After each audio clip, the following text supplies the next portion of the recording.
বেতাল, এই শব্দটি আমরা কম বেশি সকলেই শুনেছি। আসলে কি এই বেতাল, বা এই বেতালের উৎপত্তি বা কিভাবে?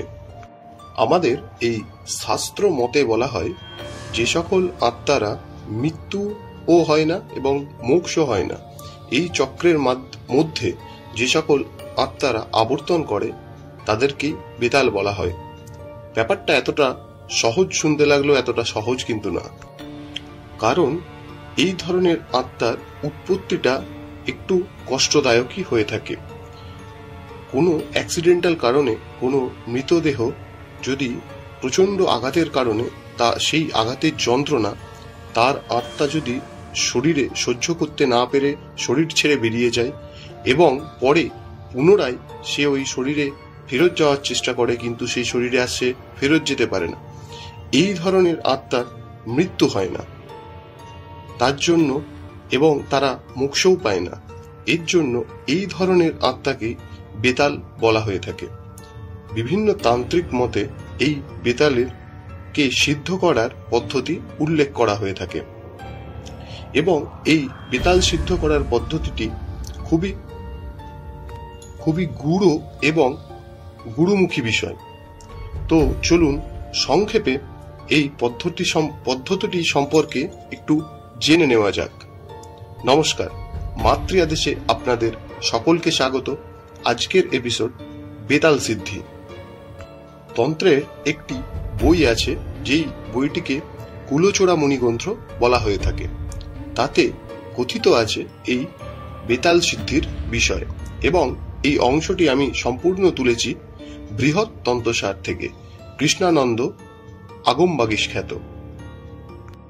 সেখানে বলা হয়েছে, ভৈরব একবার মা চণ্ডিকাকে বলেছিলেন, যদি তুমি আমার প্রতি স্নেহ থাকে, যদি তোমার প্রতি আমার স্নেহ থাকে, তাহলে কিরূপ বেতাল আদি সিদ্ধ হয় তা আমাকে বলো। তখন দেবী তা কথিত করেছিলেন যে কিভাবে বেতালের বা এই বেতালদেরকে সিদ্ধ করা যেতে পারে। সেখানে দেবী বলেন, কুলতিথি কুল নক্ষত্র মঙ্গলবারে অর্ধরাত্রির সময়ে সাধক এই সাধনা শুরু করতে হবে। সাধক একটি নিম কাঠ শ্মশানে প্রোধিত করিয়া সেই স্থানে উপবেশন পূর্বক এই ক্রিয়া শুরু করবেন। অর্থাৎ একটি নিম কাঠকে নিয়ে এসে একটি শ্মশানে পুঁতে সেই জায়গায় উপবেশন করে সাধক এই ধরনের ক্রিয়া শুরু করবেন। পরে অষ্টাধিক লক্ষ মহিষমর্দিনী মন্ত্র জপ করিবেন। পরে সেই শ্মশানে থাকিয়াই সহস্র হোম করিবেন। পরে সেই হোমের পরে সেই নিমকাঠটিকে শ্মশান থেকে বের করে সেই নিমকাঠের ওপর একটি দণ্ড এবং একটি পাদুকা অঙ্কিত করিয়া সেই নিমকাঠটিকে পুনরায় শ্মশানে রেখে দেবেন।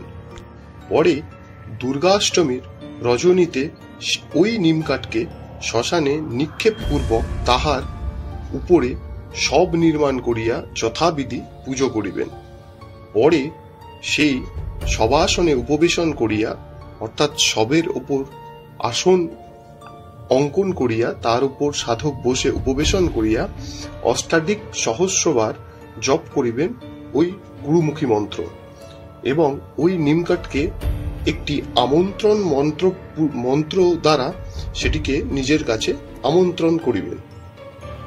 আমন্ত্রণের মন্ত্র প্রয়োগের ফলে সাধক যেখানে যেখানে বেতালকে নিযুক্ত করে এই মন্ত্র প্রয়োগ করবে, ওই যেই দণ্ডটি নিমকাঠের উপর অঙ্কন করিয়েছিলেন সেই দণ্ড সেই জায়গায় যদি কোনো ব্যক্তির অস্তিত্ব থাকে তাকে চূর্ণ করিয়া পুনরায় সাধকের হস্তে প্রত্যাগমন করিবেন। এই হলো